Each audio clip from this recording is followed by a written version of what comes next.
Good afternoon. I hereby call this agenda review meeting of the Nacogdoches ISD Board of Trustees to order. Let the record show that a quorum is present, and notice that this meeting was legally posted in accordance with Texas Open Meetings Act. Board members, Pastor James Irwin, were unable to attend at this time. I'd like to remind everyone that all items on the agenda today are for discussion only. No action will be taken at this meeting. Please join us in turning off your cell phones to silent mode. We will first discuss items from the consent agenda. So at this time, board members, any questions on the comments on the board meeting minutes?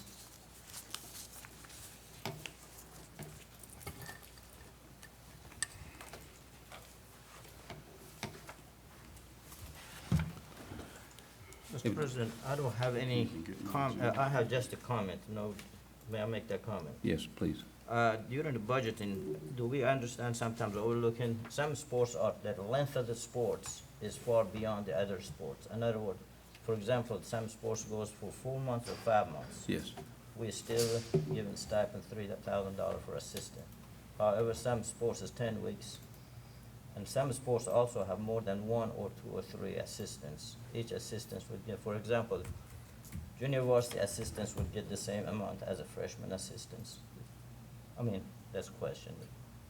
Am I clear what I'm saying? Yes, and we understand what you're saying, and Mr. Fraley may want to address that with us. Give an example of a sport you're referring to. Okay, for example, assistant football coaches get $6,000. Yes. I'm using as example. Yes. Nothing against football. They earn every penny of it. Yes. For example, the basketball coaches get $3,000.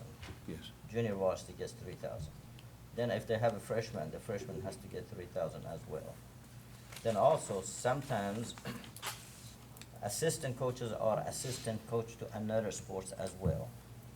For example, a football coach, assistant football coach gets $6,000, then turns around, become assistant coach for another sports, get $3,000. Am I making sense? Yes. I was a coach myself. I didn't have an assistant. My assistant was someone else.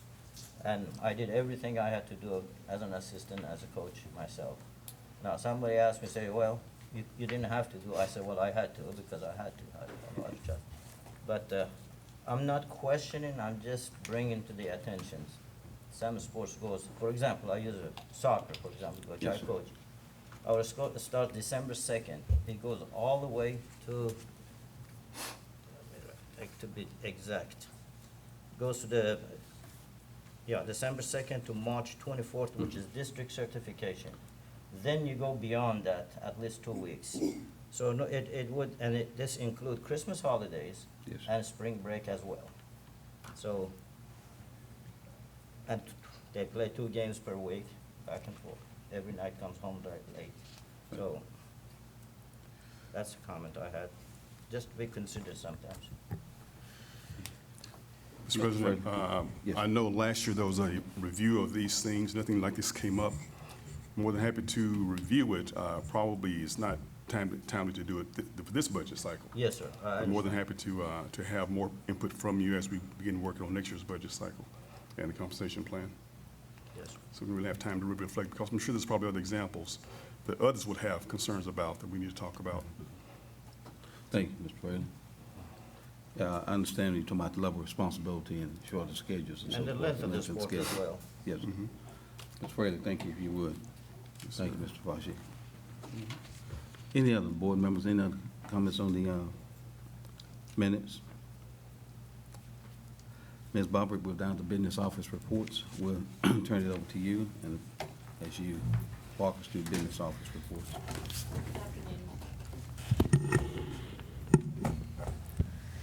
Good afternoon, President Neal, board members, Interim Superintendent Fraley. I'd like to begin with the budget amendments, which are on page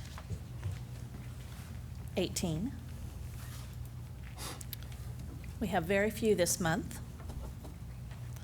Budget Amendment A is budgeting donations that were received from various athletic booster clubs. And it's an increase to revenue and an increase to expense of $3,122. Budget Amendment B is for to increase our budget for the grease trap at Malcolm Rector. It came in higher by $7,898. This was approved by the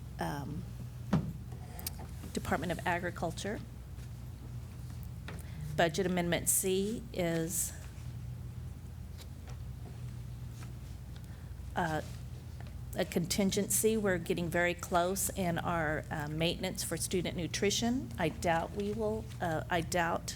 I'll even need it, but I want to make sure since we're at the end of the year. So this is strictly contingency, just in case. Yes. Is there a reason why that's coming short?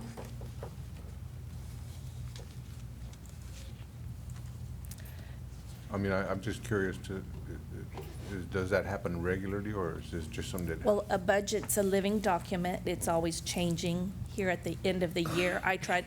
Cafeteria is budgeted pretty closely, and she Right. doesn't have much in maintenance. In fact, when maintenance has overtime, that's not even charged to her. It's charged to the general fund. But it's just a contingency. I just cut it so close. I would just want to be sure. Okay. Thank you. Any questions on budget amendments?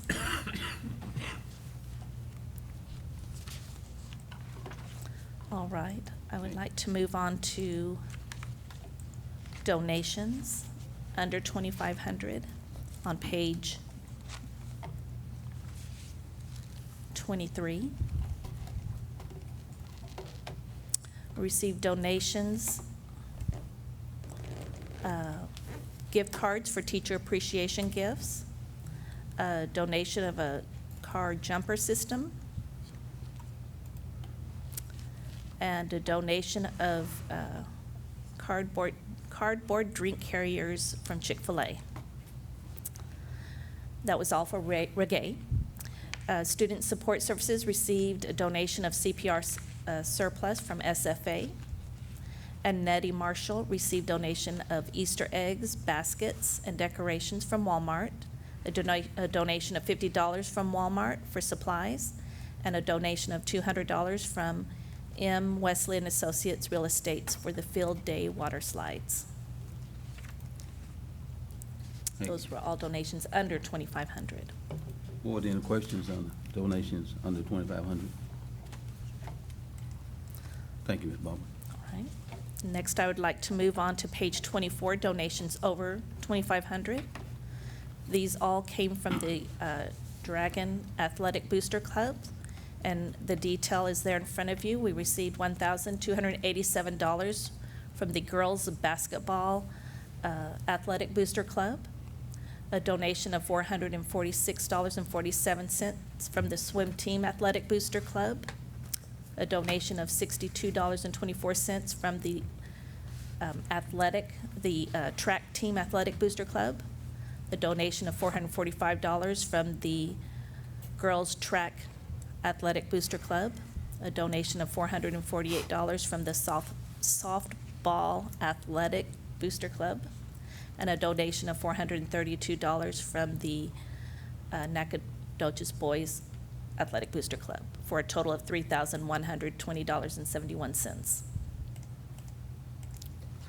Board, are there any questions or comments on donations over 2,500? We're just appreciative to all the booster clubs and all individuals that support our athletes and our academic students. Thank you. Thank you, Dr. Roman. Next is our investment report on page 26. We withdrew $2 million from our Texas class investment pool for general fund expenditures. This is not out of the ordinary. But I would like to point out to you, in the bond fund, this last month, we earned $150,000, a little over $150,000 in income.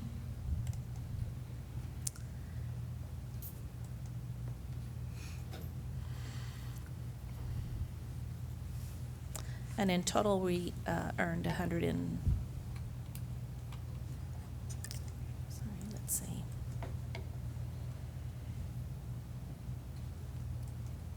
Oh, I don't have the total down here. Almost $350,000. If I remember correctly, you said that that fluctuates. It can go up or it can go down, right? The monthly yield? Oh, yes, it changes daily. It changes daily. Yes. Any questions on the investment report? Board, any questions or comments? Thank you, Ms. Barber.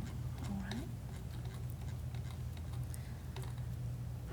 And then I would just like to open it up for any other questions on any of the other reports that were provided to you. Mr. President, if I may. Yes, ma'am, Ms. Fish. Last month, I had requested just a little bit more detailed information about the renovations occurring at the high school, just so that we could kind of stay informed on what's going on there. We had the 9th grade center room. I think there was some office reconfigurations for counselors and assistant principals and stuff like that. And I haven't received any information back on that, so I just kind of wanted to follow up on that again to see if we've gotten any additional information on those items. Thank you. Mr. Fraley, is there any way you?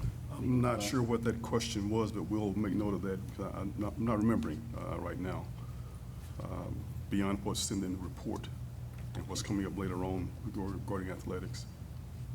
So we will make note of that and be certain to get that down. And my It's apologies. referenced on page 68 in board book, those items. Yeah, my doesn't open up to those numbers, so I don't know which one you're talking about. I have some kind of different. Mine has never worked properly, my board books. And so you're all looking at something that I don't have in my board book.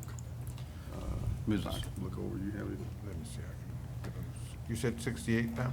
Yeah, Yes, sir. it's the second, it's the 9th grade center room, and it's for $7,400 All right. on it, and it was put on here May 6th. It sounds like a interesting project. Would love to know more about it. Yeah. Mr. Fraley, we good at the. Mr. Martin, do you have the pulled up? Yes, I have it pulled up. Okay. I do not have a description of it at this time. I do know that Principal Dr. Crespo had made some requests for some renovations to some offices in the 9th grade center. Okay. Is all of this. In the 9th grade center? Yes. Was that including the counselors, right? Was that including that request for the counselors? I don't know the specifics of the, of the And there's request. a different line item for the counselors it shows, so. Okay. I can't Yeah, because hardly there's see also that. one for the NHS office entry, and that's. Oh, okay, yeah, I see. I see, so I mean, I recognize those, and then there's another one for the counselor's office, Right. the Oh, AP and okay, I see, counselor office yeah. at the bottom. I'm having a hard time seeing that's very small. I know, I know. Board, we would ask the administration to give us an update as quick as possible, okay? Thank you, Mr. Fish. Yeah, I'm not even seeing it in my Yeah, it's. in my packet. Any other questions or comments? Thank you, Ms. Fish. Okay, well, anything else, Mrs. Barber? Anything else for us? Not at this time, thank you. Okay, thank you. We'll next go to item C, purchases over $25,000 with Solution Tree. Yes, sir. Dr. Hill, we'll ask you to present that to us. Sure. Thank you, Mr. Neal, Board of Trustees, Interim Superintendent Fraley. This is a purchase over $25,000. It's a proposed conference we would like to have on August the 19th and 20th as our kickoff to the beginning of the school year, bringing in 4 different consultants who work for Solution Tree. The topics of discussion will include PLCs or professional learning communities, culture and climate, instructional planning, teach assess cycle, writing assessments, and then utilizing the data to increase student learning. And so it's approximately about 500 participants would attend, so it kind of equates to about $100 per person. 500 would come? 500 participants, yes, sir. That would be your teachers in So it's- addition. So- Excuse me, For that would be all teachers? All teachers? Teachers, yes, sir. Yes, sir. Beginning with teachers. And the reason I say beginning is because when we're trying to keep it to about 500, ma'am. and so our list was very large, and then we're dwindling it down. Like, we wanted to include all of the instructional aides, and we're going to do our best, but we've got to contain it just for room size at the university, trying to find facilities large enough to house all of us, because we need approximately 4 to 5 rooms that will house about 100 to 125 participants at one time. Thank you. Will there be a follow-up throughout the year, or this just be? Actually, yes, sir, it is, and that's a wonderful question. Thank you very much. So we, the administrative team has been, with the principals and curriculum assistant principals in teaching and learning, have been doing a book study on a book called Taking Action. And it's primarily a response to intervention book. And even though you don't see those words, response to intervention, in the summary of the narrative, it's all embedded, if that makes sense. So yes, sir, every time that we meet, we either discuss either a chapter from the book or a learning from the book. But yes, sir, it will definitely not be a one and done. Thank you. Thank you. Well done. Do they have a copyright for all their materials? Yes, sir, they do. How many hours do each participant get, and does that fulfill their hours needed for the whole year? So we don't have to pay to send them somewhere else?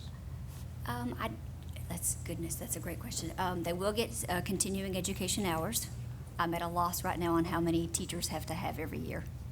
I'm sorry. I don't know that it will be for the year, sir, but it will just be a conference that we're bringing here, but we would still like for them to, if there's a specific need that arises throughout the school year, or there's something that they want to go to at Region 7, then we would like for them to still attend those sessions. So it's Well, it's a camaraderie, and it's very reasonable cost, and it's close by. So they like to get together and do their thing, just like we like to get together and do our thing, to learn. And I think that's the key, is for learning.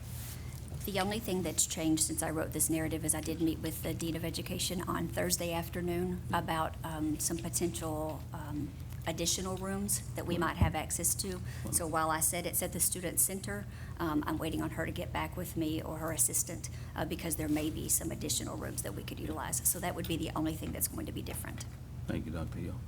And thank you for the partnership, too. Thank you. Yes, ma'am. Thank you. So is this price based on just the 500 attendees? So if you were able to find additional space? It's actually based on per presenter. So Okay, the cost is per presenter, so we So could. if you found additional space and you could have 1,000 employees, then all the teachers could, is that right? Potentially. Now, the teachers are slated to be there. It would Okay. just be like the instructional aides that I so very much want to be there. So when I say teachers, I'm talking special ed teachers, life Okay. skill teachers, any of those, especially the core content teachers. We wanted to make, we want it to be a useful, I was going to be redundant. We want it to be a good use of their time. We don't want it to be wasteful or wasted time. I just didn't I didn't know what the limit was as to why we were limiting it. And we are attempting to find a 5th presenter right now, Okay. so this price could increase just a little bit, again, to accommodate and make our groups smaller. So to answer your question more specifically, we're trying to keep our groups per session under 125. And so right now, I think 125 times 4 is about 500. And so we're really wanting to decrease those if we can. Dr. Hill, my question would be, in looking at this, it says 20% deposit, non-refundable upon execution of the agreement. So once you sign that agreement, there's no way to get the $10,000 back if something were to happen? Or up until then, do you get the $10,000 back if something were to happen with that? I do not believe, I believe it would be non-refundable at that point. And of course, all of this is always dependent upon, because we're utilizing federal funds and we're using the 1920 federal funds. It, of course, is depending upon receipt of those. Okay, thank you. Are they Yes, sir. from in-state or out-of-state? The presenters? Yes. I believe two of the presenters are from the state of Texas. One is from Canada, and the other, I can tell you his name, but I can't remember. If you'll give me like half a second, I'll come back and tell you exactly where he's from. Is this a company that goes around and conduct those? And the amount that we pay covers their travel expense as well? The amount does cover the travel expenses, yes, sir. Travel is all 3 out of inclusive. 4. There's one that gets travel expenses on top. That's what I read. Yeah, I see that as well. Yeah. Dr. Hill, the thing that as they're looking it up, I want to share is that I'm excited that it's a benefit for all the kids in the district, that teachers are being trained on all the campuses, and then as students move maybe from one campus to another, they still have the opportunity to be in that continuum. So I think it's a great opportunity for our students to be, to receive the benefits of this training and from our teachers. The other piece is it will help us create a common vocabulary and a Yes. common language, and all working towards, one direction, which is based on our vision, mission, values, and goals. Wonderful. Mr. Butler is from, he's a principal at Mason Crest Elementary in Fairfax County, Virginia. Thank Welcome. Mr. President, if I could add two Yes. things. I wanted to address Mr. Montoya's question. There's a force majeure clause in here. There's something happens beyond our control, then there's some consideration for that. And second, also that for the past year, I've just been kind of observing things. There's still a lot of variance in our professional development and instructional strategies across the district. Yes. And not saying that they're bad or good or wherever they are, but there's a lot of variation. And we need to, I think, get a common language, get a common focus, because our students are a little mobile. And we want to make sure that we're doing the best practices that we can find out, and take some of the variation out and some of the, I guess just some of the speculation and risk, I guess. You can't remove it all, because we're humans. But we need to work closer as a school system on the structural side of things than what we have been. We've been fortunate, but it's still been kind of, there's a lot more variation than I'm comfortable with. Thank you. Thank you, Mr. Fraley. Board, any other comments? Thank you, Dr. Hill. Thank you, sir. We're back to D, designation of investment officers. Ms. Barbara, we turn it back to you. Good afternoon again. It's come to light that according to our investment policy, we're supposed to designate specific, not people, but positions as the investment officers, and currently ours has not done that. Right now, it says the superintendent's designee. The superintendent's designee has never been defined, and so that's what we're doing today. The investment officers are the chief financial officer and the accounting supervisor, who we're recommending. Thank you. Any questions or comments? Thank you, Ms. Barbary. Thank you. We'll move now. We'll now proceed with items from discussion action portion of the agenda. Item A, which is consideration of the 2019-20 compensation plan. And as Mr. Martin is coming to turn over to him, we're going to ask Mr. Fraley if he want to, any comments before we start the compensation plan, and also, any comments? Well, thank you, Mr. President. President Neal and trustees, I want to thank the team, Ms. Barbary on the finance side, and of course, Ms. Whitaker, Mr. Martin on the personnel side. Thank you. And our state officials who have passed House Bill 3 and signed into law by the governor now. So we do have some actual authentic state relief and support that allows us to pass along to our staff. And we're trying to spread it out as much as we can in compliance with the law. And I think what we have to present to you will do just that. As I said before, it's never too much of what we're paying our staff. But I'm very, very pleased with what the state has provided for us and the focus that we've placed as a school system with your guidance and your values as a board to compensate our staff as positively as we can. So, Thank you. Thank you, sir. Thank you, Ms. Fraley. Thank you, Mr. Neal. President Neal, Board of Trustees, Interim Superintendent Fraley. As discussed at the June 10th Board Budget Workshop, there have been no changes actually to the compensation plan, but I will highlight again just a few items that were discussed in this plan. One is a teacher, librarian, and nurses pay increase. Our starting teachers now at 0 years experience will begin at $42,000. per year. Also, step increases from 0 to 6 years, or steps, was 6.5% increase. 7 to 13 steps were 8% increase. Steps 14 to 19 were approximately 9% increases. And steps 20 to 25 were 10% increases. Also highlighted in the book was a 3% flat raise for administrative professional employees, with the exception of pay grade 8. As well, a new counselor pay grade added, separate from the teacher pay salary schedule. New sub rate of $85 per day rather than $75 a day. A new stipend increase for elementary bilingual teachers. And police officers moved up pay grade from a pay grade 6 to a pay grade 7, as well as a new police sergeant pay grade of pay grade 8. I'll be happy to entertain any questions that you all may have. My concern regarding what we're trying to do, I don't want us to get in a position where if the insurance goes up, that the raises that our employees get kind of like even out, they don't really get a raise. And I don't want to see that happen, because then we're defeating the purpose of being able to compensate our employees for their hard work. Do we have any planned rate increase in insurance premiums? We do, yes, sir. Okay. And where would that take effect? September 1. Do you know the percentage of the increase? I don't know the percentages per se. I don't have them here with me, but I do know that there is a rate increase. Yeah, see, that would be my concern. I just don't want us, I want our employees to get a raise, not get a raise and take it away. So that's where my concern comes. That would require either our increasing on the compensation side or increasing our contribution to the premium. Correct. So we can look at that. I would kind of like, at least this year, to look at that if we could. I know that we're late in this season, but I'm kind of like Mr. Montoya. I mean, I want them to feel it. I want everybody to feel it. I agree. I really do. Can I make a comment on that? Yes, ma'am. We did consider increasing, because part of the compensation plan does include the contribution.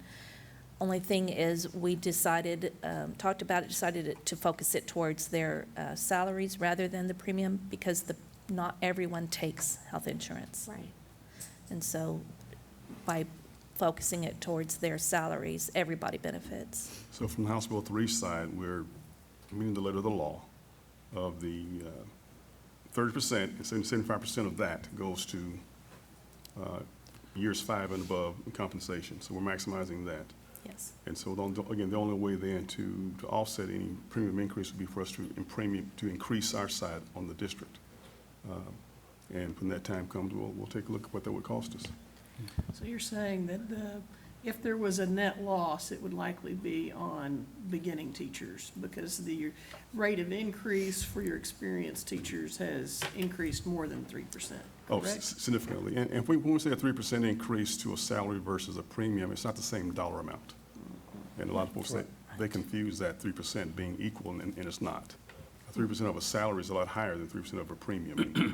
Right. So they'll still get something no matter what we do, but we're looking at average, 7% increase, great, and higher? On the teacher salary Right. schedule, Well- probably closer to 8%, but then the rest of the employees would be 3%. And that's who I'm looking at, because they're the ones that are getting 3%.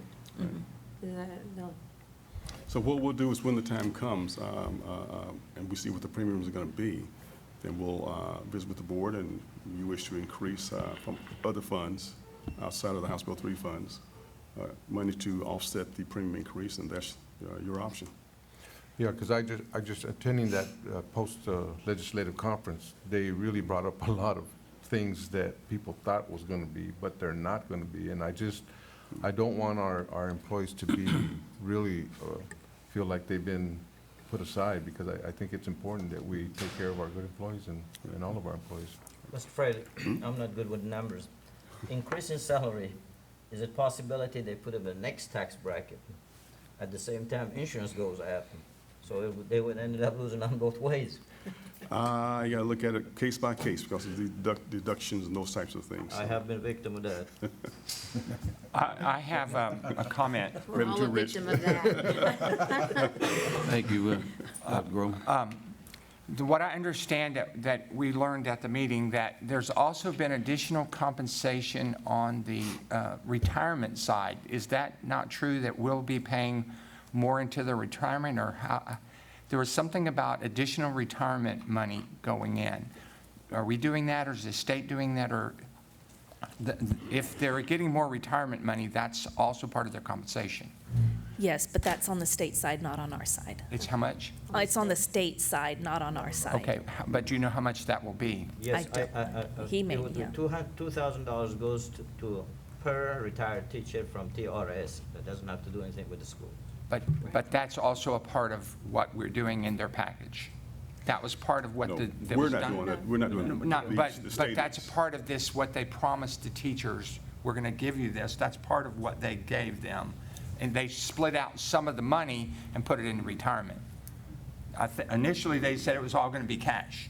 And then when they started cutting the pie, they cut the pie and they put some over here and some over there. And then they say 30% of this, but they also said, we're going to put money into your retirement. And so that's non-taxable.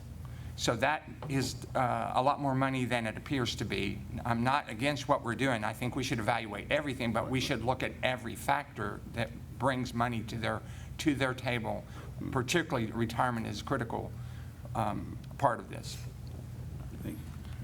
Thank you, Dr. Grover. And we realize that TASB is still in the process of interpreting the information. So it takes a while to get everything interpreted by TASB, and then they will give a couple options to the district how to handle it. And options will finally rest with the district, make that decision. Yes, sir. But they're still in the process of interpretation. We heard from a lot of bills, and we just, a little bit of, and so we're waiting on, we'll get the interpretation. Thank you. Mrs. Fitch? Mr. Martin, if I might. Yes, ma'am. I was very excited about the new counselor pay scale in the packet that we went over in the budget workshop. One thing that's kind of come to mind since that time in the last week as I've mulled it over is, and I don't see how it's addressed here, a lot of times I know we have counselors who are working on achieving their licensures, but with LPCs, I know that they have so many actual hours they have to do. And so sometimes, from my awareness, or what I believe is true, is that we will have counselors working in a counselor position that may not be licensed yet, but is working on the licensing. Where will those individuals, I'm going to call them an intern, because I believe that's what the LPC intern terminology is correct. Where would they fall when we're looking at this pay scale? LPC or just a school counselor? Well, those were correct. So it's a school counselor who is working toward achieving their licensure. That is not quite completed their licensure. Correct. The requirements, okay. That is correct. So we would place them on a teacher pay schedule and Until they additional receive it. days until they receive it, yes, ma'am. All right. And that's what I was curious. So they would fall on a teacher pay scale, and then once they achieve those licensing requirements, they would move up Correct. to the counselor pay scale. All right. Thank you, sir. Yes, ma'am. Thank you. Anything else on the compensation plan, board? Again, you guys have put a lot of work into this, and I know for me, it's a little frightening because you guys have done all this work, and then if we have to go back and try to make any changes, I don't want you all to feel like, I think that you guys have done fantastic, but we're still looking at the light at the end of the tunnel that's gonna probably change a little bit for us down the road here, I think. That's my feeling. I don't know how anybody else feels, but just from what I heard when we were up in San Antonio, it's a little concerning for me. We do have one other thing. Yes. It's just come to our attention just right now, so I haven't even spoke to Michael Martin. We do have one person that still receives an LPAC stipend. We had struck it through in the compensation plan. That means we need to unstrike it.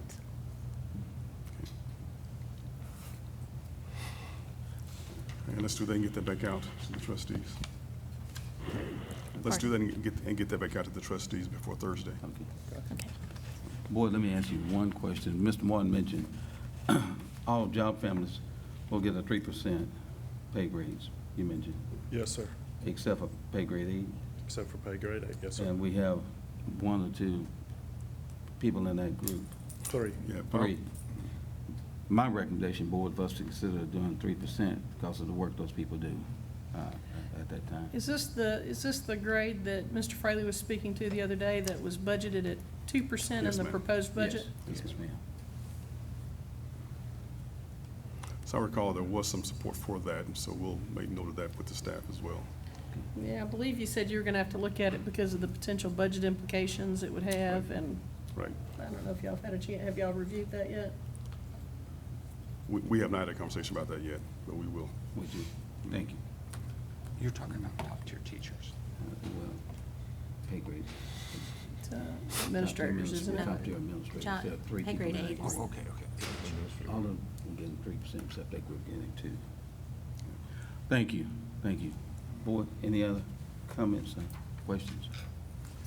Well, will we know about, I mean, if you guys are gonna look at what that does to the budget, are we gonna know about that before Thursday? We'll, if we do anything about that, we'll get that out to you guys today's Monday, by Wednesday at the latest. Okay. Good time to look at it. Okay.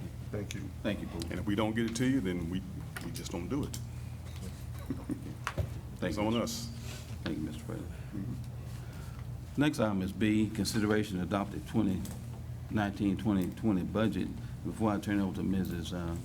Barbara, Mr. Fraley, you have any comments about the 2019-20 budget before we get started? Not a lot more than what I said the other day. I just, again, want to thank the staff for the work. Again, by law, the budget is developed by the superintendent, but in reality, it's developed by the staff, finance staff, HR, campuses, all the departments make their requests, and they get it all assembled. I look at it and pretty much just say yes to this or no to that. We'll bring it to the board for your final approval. Again, very, very pleased with what the state has done. And we focus mainly on the compensation side in the spirit of House Bill 3, and making certain that no matter what we do, we have a sustainable budget that is balanced when we submit it to you, and that we do look out down the road for potential positive fund balance implications when at all possible. We're very pleased with where we are right now. It's a solid budget with the right values, I do believe, but we can always find better things because nothing's ever perfect. Yes, sir. But I'm very, very pleased with where the values have been expressed at this point in time. Thank you, Mr. President. Ms. Barbara, we turn it over to you. The budget begins on page 120, and that is the general fund budget. There has been no changes since our workshop. We're looking at a 7.9% million dollar increase. I wish it were billion. I'll take one. Our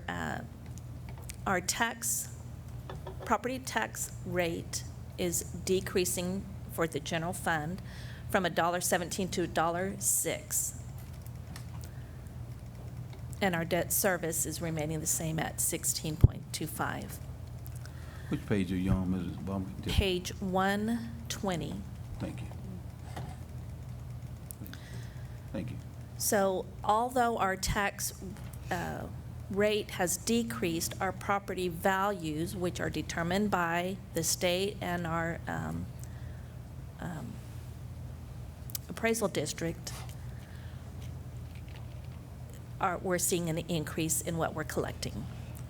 I think that was a real critical point that they were speaking about, because a lot of people thought there's not going to be a tax increase, but there's not. But the property value has gone up, so there will be an increase for those individuals. That's correct. That's correct. I think it's important for people to understand that, because it's not doing anything that we had control over. It's the That's state. right. No, That's it's not school tax, it's property tax. What was the decrease on that tax rate?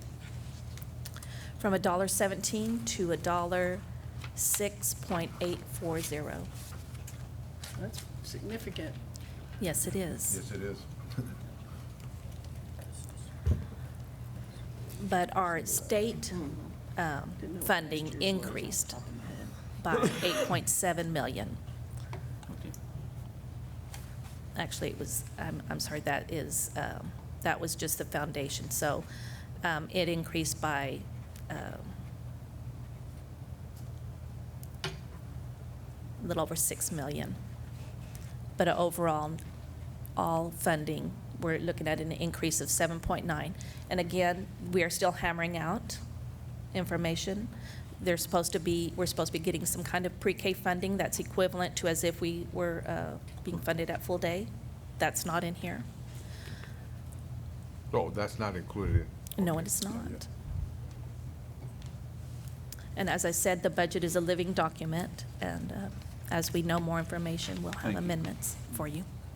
It's highly probable that we'll be coming back, since we have one of the early adoptions on the budget. Right after this, we may be coming back for an amendment once we get the final readout from the budget from the state.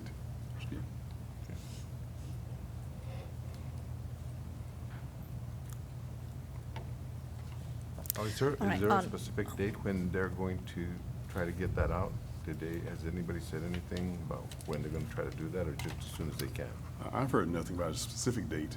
Here today, I know the Equity Center is working as well, TASB, and all the finance gurus from Location Associates, I guess they're probably the top gurus in the state, and they're all still crunching the numbers. And as soon as we know something, we'll get it out to you guys. Thank you. So would it be accurate to say that that drop in the tax rate could be directly attributed to what the funding the legislature put in place this year? Say that again. Okay. So a tax rate drop from $1.17 to, what is it, $1.06 is a significant, when you start talking about tax rates, that's extremely significant. Yes. Is that, would you attribute that completely to the legislature's initiative this year to increase school funding? From what I understand is the legislature had two things in mind: property tax relief Correct. and increased funding to education. So knowing that they're cutting property taxes, they had to offset it with an increase in their state funding. But they went above what that net because they wanted more funds to go to education. Does that make sense, what I just said? It Yes. does. Okay. But, I mean, and that's kind of, I think, the message I wanted to send was, we've heard a lot, we've read a lot about initiatives to bring property tax relief to local school districts, and it from every indication we're seeing here, this was a very successful legislative year in doing that, because to get that substantial of a tax rate drop is significant, and to know that there's potential for additional funding for the full day kindergarten coming our way is even more so. Yeah. So I think that deserves some highlighting and some appreciative thanks going to our state legislature for making that happen, because I know it wasn't easy to get there. I agree. One thing I heard is they took the money, initially they were going to put all the money for the teachers, but then they took part of that, they cut the pie, and the word they use is they bought down property taxes. And I think that's where the money, that's how it went down. They bought that down to that tax level. In other words, they kind of paid the tax for them. So I don't know if that's perpetual or if that's a one-time action. We're so early on this, we're just looking at the curve in the road. We just see just a little bit what's really in this bill. They don't even know for sure how it interacts with everything else yet. Even the lawyers don't know. Thank you. All right, on page 121, our expenses. Our expenses only increased by just under 1.9 million, and that's because we pulled so much out of fund balance this current year. So we have a balanced budget. There you can see it by function. So the biggest increase is to instruction the increase is $2.2 million to instruction.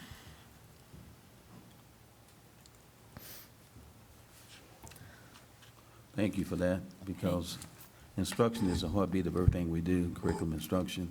Yes. It goes directly to our students, so thank you for, keep that commitment. On page one, the next page, it starts on breakdown by function and then by object code. And I'd like to keep going to page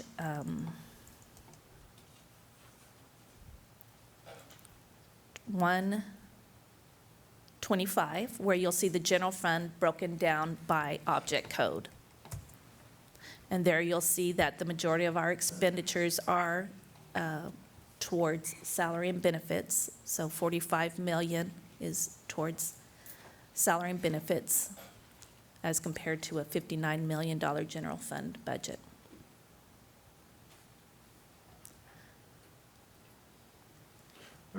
The question I had is, under professional and contract services, is that a pretty standard amount that most districts our size spend for contract services? I have not compared that to any other districts. I'm just curious to Yeah. see if we fall in that ballpark about how other districts are spending. All right, thank you. I would have to find out for you. Okay, thank you. On the next page is our student nutrition budget. We're looking at a slight increase of $332,000 in income and expenditures. That is due to, we have 2 grants that are coming in, it's labeled under other, 307,000. One of them we definitely know, and it's around 96,000. The other is unknown at this time. Once we know, we will amend. The following page is our debt service. No change in the proposed tax rate. The significant change there is we have our first interest payment due for the bond, the new bond. Those funds are already in there. That is why we did not have to increase our tax rate. That these funds came from the sale of proceeds for the first interest payment.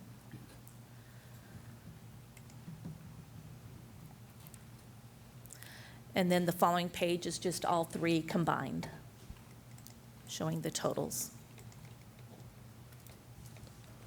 Board, are there any questions? Yeah, I have another question. I'm sorry. I woke up with a lot of questions this morning, so I'm sorry. Under the penalties, it shows 20,000 for 2018, 2019, and then it's showing 2019, 2020. What are the penalties? What are they for? Delinquent property tax penalties. Okay.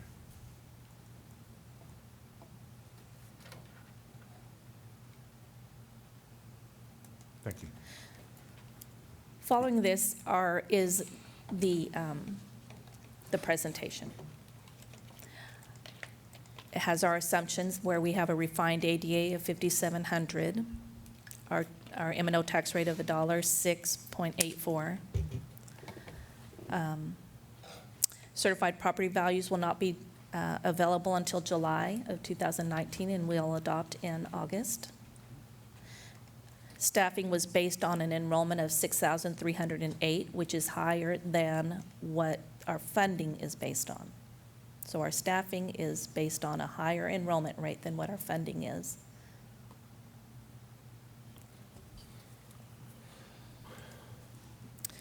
Teachers, RNs, and counselors got pay raises ranging from 6.5 to 11%. All others, a 3% flat increase, with the exception of administration pay grade 8.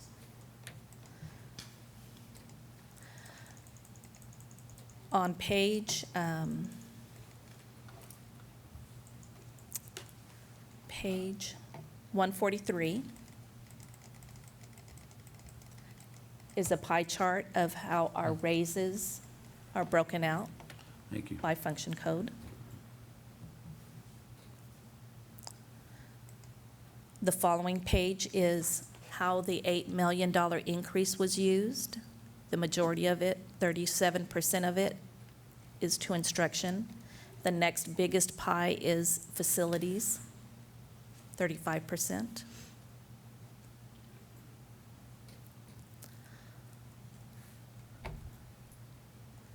And then on page 145, this is where our biggest increase to instruction. I broke it out on how we're using instruction funds. So 52% of our instruction increase is to teacher raises. 30% is to new positions. 11% is to computer replacement, and then various other categories.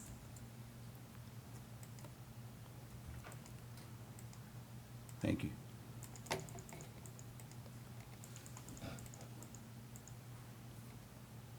Do you have any other questions on the budget?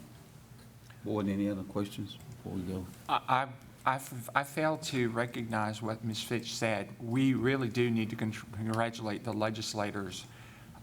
People didn't get what they thought they were going to get, but people are getting part of the $6 billion that was invested in, or over $6 billion invested in education, and people almost lost their heads politically over this.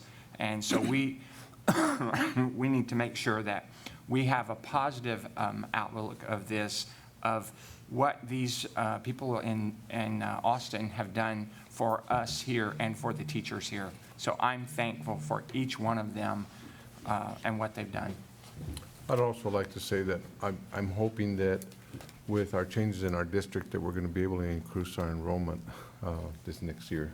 It'd be interesting to see what happens, but I'm hoping that we get more students to come to NISD. Thank you, Board. Any other? I just want to reiterate the comment that Ms. Barbrick made, that, you know, of that increase, that additional funding we're getting from the state, almost 2.9 of it is going directly to instruction, and that makes me very happy for one. And again, express appreciation to our legislative team, Senator Nichols, and Representative Clardy on their hard work representing East Texas interest and making this happen. Thank you, Board, and thank you, Ms. Barber, again. Again, we certainly thank the legislators for their work, long times in Austin, their commitment when they started. We continue to watch as they proceed through that process, and it's something that they've been wanting to do with our teachers a long time. And so we thank them for that, and also for the taxes. So thank you for our legislators for their work and commitment. We realize that it is in a taxpayers in the process now of interpreting the information, and we'll take it as a district, and as Mr. Fraley said, there may be times that come back, we may have to make some adjustments, but we thank you for that. Thank you, Ms. Bowman. Student nutrition, you wanna, is that, you're, I believe I've already covered it. okay. But if you have questions, additional questions. Any other questions, Board? Oh, again, I'd just like to restate, thank you so much, Ms. Robin, for getting the money to feed all our kids. I think there was a lot of discussion by a lot of board members throughout the state, some that don't have that are looking at doing it. So I was able to brag about what you've done for our district and getting sure that our students are fed, and all our students are fed without having to pay. And they did ask the question about how difficult it was to get parents to fill out that paperwork, and my understanding was that it's not very difficult because they want to get that done. So I think there's some optimism throughout the state by other board members that want to do the same thing in their district. So again, thank you. That's very, very important for me. Okay. And I too want to say to Mr. Fraley and to his leadership team and to the principals and the staff that worked so hard on the budget, thank you all for your hard work and dedication in a short period of time. And it takes a lot of work and commitment.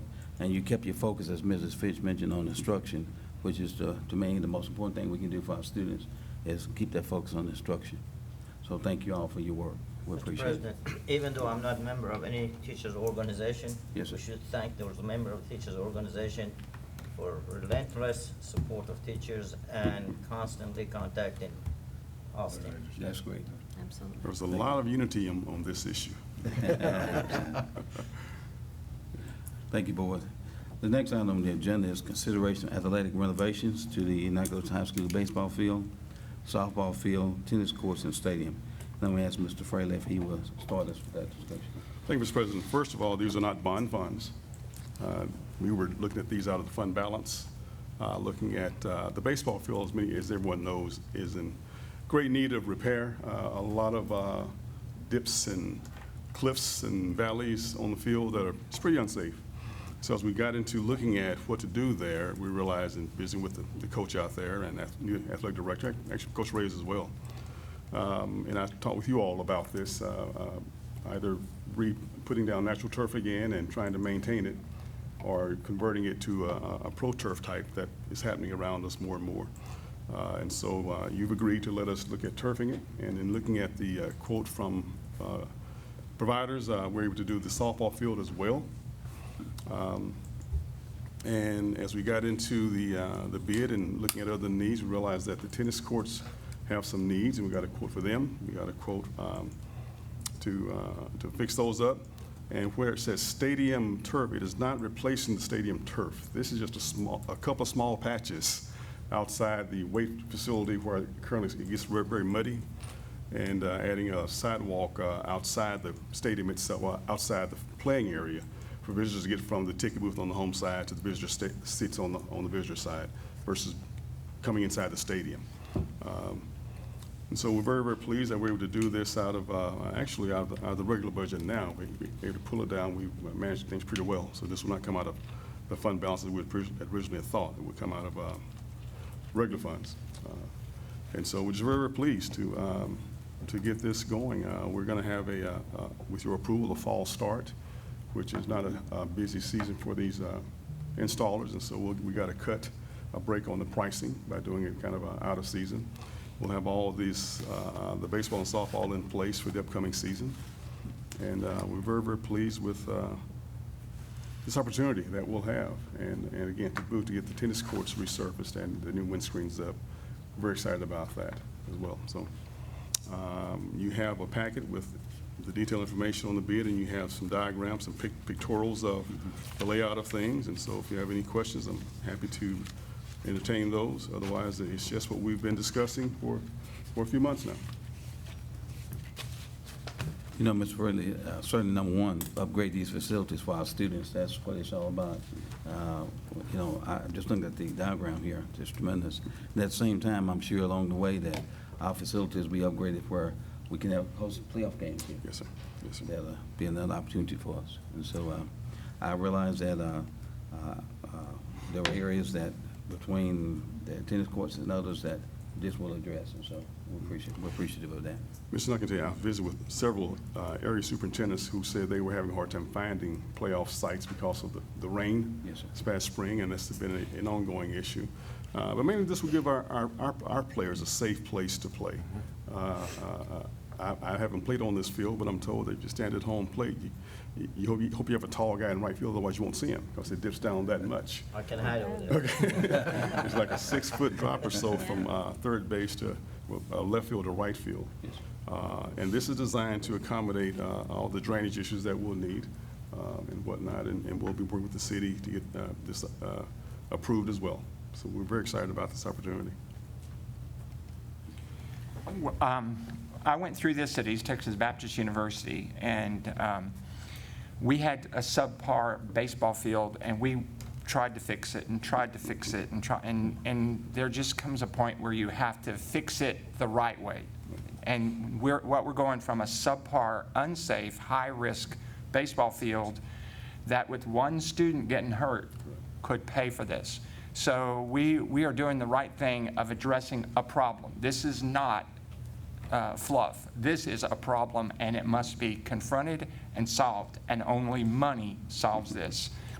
And once it's solved, we don't have to fertilize the grass, we don't have to water the grass, we don't have to cut the grass, the coach does that.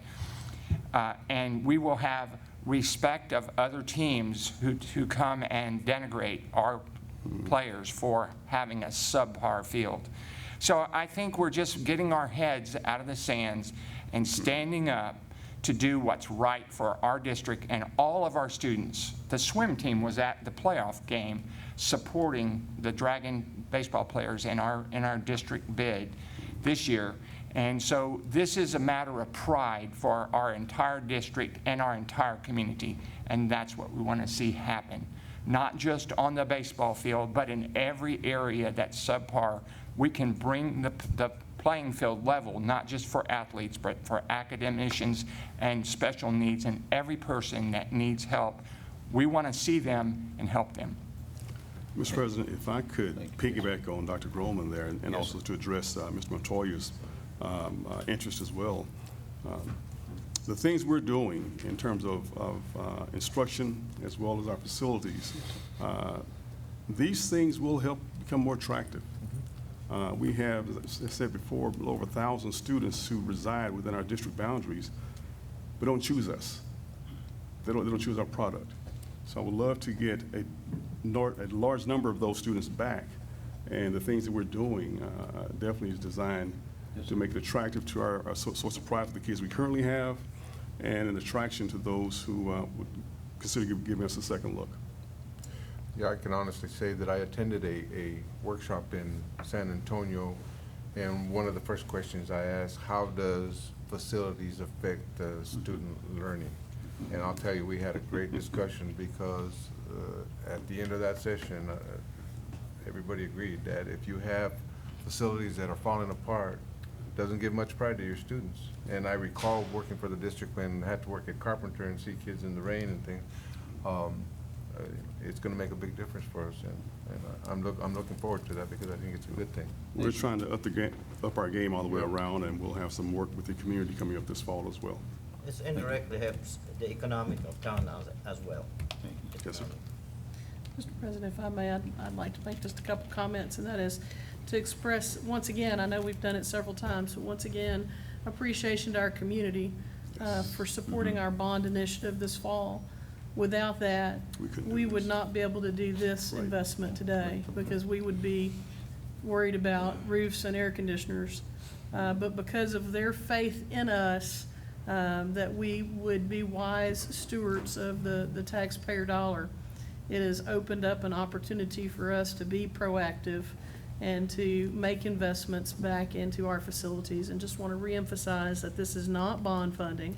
This is not even fund balance funding. This is coming out of our operational budget, that we did not make a sacrifice. We're still investing an additional $2.9 million in instruction, but thanks to this community, we also have the ability to go in and make these very, very needed improvements to our facilities, which will benefit our students. Amen. Thank you, Ms. Finch. Anyone, any other board members, anyone? The next item is D, first reading, TASB Policy Update 113. So, Mr. Morton, Thank you, President Neal, Board, Superintendent Fraley. Update 113 focuses on updating legal policies affected by changes in administrative rules and Commissioner of Education rulings. Several local policies have been updated as well to better align with the changes and for organization and restructuring purposes. If I may bring your attention to page 168 in your board book. There are your board policies updates for 113. The major changes administration is recommending at this time is on page 493. These are changes other than those of which TASB has recommended. And on page 493, you'll see local policy CI. Administration is recommending that we keep with current practice of having a designee that is authorized to declare district items as surplus property. Also on page 494, TASB is recommending removing specifics addressing the drug testing program from local policy FNF. Their opinion is that the details of any such program may be more appropriately addressed in administrative procedures and communicated to students and parents in the student handbook. We've provided a sample of administrative regulations there. I believe it is on page 494 as well, of what those regulations would look like at the recommendation of TASB. Mr. Martin, Yes, sir. excuse me, at home I was looking at my computer, reading about FNF, drug testing. Yes, sir. I noticed everything was line crossed. That's Is this correct. canceled? Yes, sir. TASB is recommending that you remove those regulations, specific regulations out of your board policy. Right. And make them administrative regulations. Okay, have we made those available? Yes, sir. They're in your board book, page 494. Okay, because I noticed on that testing procedures and collection was. Yes, sir. blank. All of that is still in the administrative regulations. Okay, thank you. In the drug testing, it says that you have access to cars that have a parking permit or are parked on campus. Yes, sir. We have quite a number of cars that don't park on our campus and don't have a parking sticker over in Maroney Drive. How does that affect this policy, or am I out of my lane? No, sir. Actually, if you park on campus, you have to obtain a parking permit per this policy or the administrative regs. And if you do not park on our property, students are not required to go through the drug testing program. It's really no different than a student who lives within the neighborhood and walks to school. If they don't participate in a UIL sanctioned program or park on our parking lot, they're not required to participate in the drug testing program. Now, is this every student or is this a random testing protocol? This has been random. In the past, Mr. Fraley, we did all the people who participate or get the license parking, all of them do it beginning of the year. Those who done it beginning of the year, past year, they don't have to. They go automatically to randomly. Those, everyone has the initial testing, becomes randomly after Okay, that. That's correct. An answer to Dr. Roman's answer, you may park in the parking lot of a park. However, if you participate in an extracurricular activity, you still have to be drug tested. Right. Okay, I wasn't clear, I guess. You cannot search those cars. That's what I'm talking about. Those cars are not searchable. We have no access to those cars. The NPD, Nacogdoches Police Department wouldn't be able, but we can only search cars that have a sticker in our parking lot. That's the way I read this. Am I out of my lane again? Only the vehicles that are in district or on district premises can we search. Our police In other words, we can't take our drug dog across the road and sniff those cars? No, sir. We do not have jurisdiction over a Correct. cross. Okay, I just wanted to make sure and clarify that. Yes, sir. Thank you. Any other questions? What is the significance of taking this out of board policy and moving it to an administrative policy, regulation? On the drug testing policy? This is just TASB's recommendation. They are recommending that any specifics, such as the specifics in F&F to any program that the board approves and moves them out of board policy and makes it administrative regulations, excuse me. Okay. Let me reword that question. Okay? Board policy obviously is reviewed and voted on by the board. Administrative regulations are not, correct? So this takes this policy I don't- outside the purview of the board. Anything we would do with this in the student handbook that you do approve. Right, by default, if it's listed in the student handbook, we would see it. But other than that, once it moves to administrative regulation, it moves out of board purview. It would be I my, wouldn't say not out of Definition of purview. it. Okay, maybe not purview. And again, this is not our request. This is no, just I understand. TASB I'm just input. trying to clearly Yeah. define so that I fully understand what we're doing. I'm Right. not arguing that it's pro or Oh, I know. con. I'm trying to make sure I have a full understanding of the significance of this move and what we're doing by doing this. Because we My know. practice would be that, I don't really see a big difference, because anything that we would do with this would certainly you want to have the boards being very cognizant of it and supportive of. It may not require formal board action, but if there's a sentiment that the board does not support something regarding this, we would be very unwise to pursue it, because we have no support. And so, without a doubt, if there's any change in part of it, it would not require the several readings of the board, but the board would be notified, and certainly need to be published that there's a change in it, to give the board an opportunity to weigh in on whether you like it or not. And I think something like this, I would certainly highly suggest, whether I'm here or not, that any modifications to any of these things that were in board policy be brought back to the board, at least for discussion. But that would be under the consideration of the superintendent. Once it moves to an administrative regulation, it's up to that superintendent to decide if he or she wants to have that discussion with the board. Correct. Or the board, you have procedures where you can require conversations about things as well, and reports.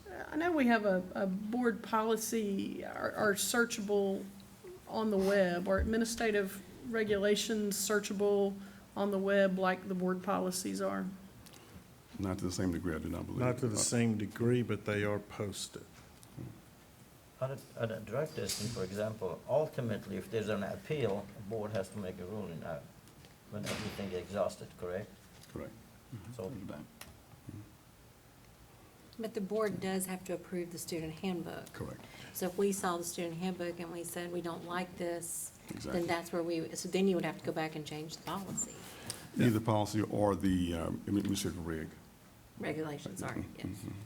And regs are a lot more flexible, easier to change, but none of this should allow a change that does not provide for board scrutiny.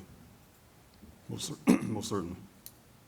If we deviate from what TASB is doing, then if there was somebody that sued us for this policy, it would be on our dime. Where if they're doing it for TASB, wouldn't TASB be responsible for fighting this? I don't think, I think that if you're within the scope of your role as a trustee or as a district, that your liability insurance is, you're still covered, And again, this is a TASB suggestion that we may take or not take. Do we need to consider our legal counsel to get her input on what we're doing with this and our questions? We can, but my experience is that if anything that happens in the district, if you're within your official capacity as an employee or as a trustee, there's coverage and protection. And Mr. I'm not worried about them suing me, I'm Yeah, worried about and them Ms. suing Fraley, if we go back to chapter 37, where we have some Yes, sir. flexibility, that it'll be considered. And We have to actually, prove that. and this way you would reference this and then have, the language would be in regs versus policy, but you would still have a reference in policy, which does bring that connection. Yes, sir. Thank you. The way I read the regulation that's in front of us, it just stipulates random drug testing for grades 9 through 12. It doesn't say anything about initial drug testing. Or if it does, I may be missing it. What page are you on? I know that there, as 494. Coach Nurman mentioned earlier, there is an initial drug test, and then it's random after that point. That's just not what that's not the way it's written. Is that in the current student code of conduct, that language, or is it not written anywhere, it's just a practice?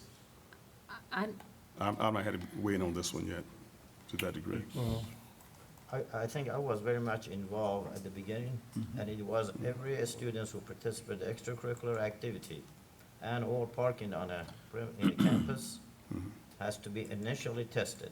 After that test, the name goes to a bucket for random drawing. Okay, so the board needs to see that language. Yeah, I don't see So it. let's find that language, and if it's not written down, then we need to get that cleaned up before this is voted on. Well, it says conditioned upon certain reasonable requirements being imposed, but that's not really. We need to give specific. our Yeah. parents and students a little more Right, definition. So we will work on that. Thank you, Mr. Fraley, if you get that to us. Thank you, Board. Is there a mechanism in place, speaking of the Maroney Drive parking lot, is there a mechanism in place, some type of memorandum of understanding that we could enter into with the city of Nacogdoches to give our drug dogs permission, to give us permission and authority to search or run the drug dogs through the Maroney parking lot? I'm going to say that that could be possible. I don't know for certain. That would definitely require our legal counsel, the city legal counsel, talking about that. And if that's something they want to request, that they use our resources for that purpose. I know that that is a ongoing problem, that it has parents concerned because it's just across the street, so it's kind of easy to escape our jurisdiction. I would, for one, be interested in exploring the possibilities. Well, the citizens, and I've seen this before, can make requests of the city as well to patrol that area, maybe make it a little less appealing. But the city can do that. And I think that question might be came up because several parents were concerned about that, and the response was, you know, you need to contact the police department and let them know your concerns. However, I'm assuming that because our police officers have some connection with city police, if they have a concern about that, they can probably call and say, hey, you know what, we heard this, can you go and check that out? I mean, Mr. is that, Montoya. without having to have a memo of understanding or a memo I of think they do agreement? that. Yeah. I walk a lot during daytime, and I see periodically city police comes through and zigzag and goes. See, we can ask them to come more often, but they do come. I've seen them lately. I could see there'd be benefit to our police officers, our NISD police officers, having the ability to enforce over there as well. So, food for thought. And Ms. I Fraley? like this proactive, we can at least ask, because if they just have the threat of having a dog walk through, they know what they can smell.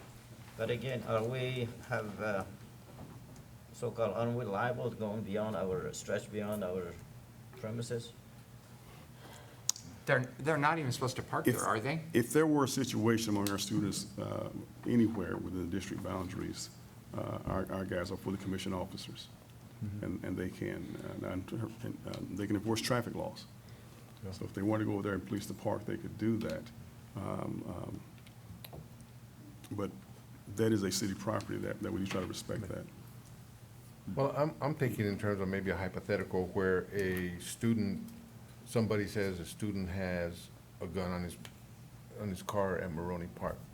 And if the police officer gets that information, he can call the city police, and I'm Absolutely. assuming they can coordinate and try to Absolutely. follow up on that. It Absolutely. involves drugs also, right? Absolutely. I mean, I think that could be done. Absolutely. Thank you, Board. Realizing there's a possibility to anticipate increased activity over there with the new splash pad, Right. it may be good for us to visit the city and see if they can have a continuous observation of that facility, that area. Thank you, Board. Good discussion. Item E, consideration of rescheduling the September 2019 agenda review meeting and regular board meeting. Yes, sir. Mr. President, if I may, Yes. the current rotation will have the board meeting September the 19th, and your TASB convention begins the next day in Dallas, and typically, some of you all are up the day before because it starts early Friday morning. And so we would ask to just move, for that purpose, move the meeting to the following week, which would be, a general review would now become September 13th at Monday, and the regular board meeting would be that Thursday, September 26th. This will allow you to attend the full TASB conference. So the general September review will be 23rd the for the 20 workshop. 23rd. 23rd, Yes, sir. 26th for the meeting. and the board meeting at 26th. Yes, sir. Board, we all check your calendars, are you all okay? I'm fine with it. All okay? Yes, sir. Okay, Dr. Grumman? You'll be in. I won't be here. You won't be here for that meeting? I will be at that meeting, but Oh, I okay. won't be The the week. following week. Gotcha. Right. We think about you. Thank you. Thank you. The board will now conduct an executive closed session to discuss the items posted on our agenda pursuant to the following provisions of Texas Open Meetings Act and as allowed by Texas Government Code Sections 551.071, 551.072, 551.074, and 551.129. No voting will take place in the closed session. Any action the board wishes to take as a result of discussions in closed session will take place after the board reconvenes in open session. It is now 1:21. 1:20, excuse me. It's now 1:20. Thank you.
The board is now reconvening in open session at 2:20.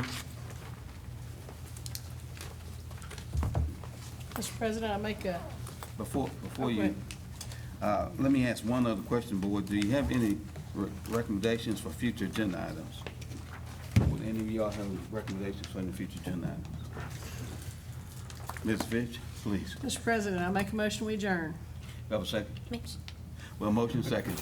All in favor, sign by. Aye. All opposed? Nay. We adjourn. Thank you all. Thank you. Thank you, board. Very good conversation. Great conversation.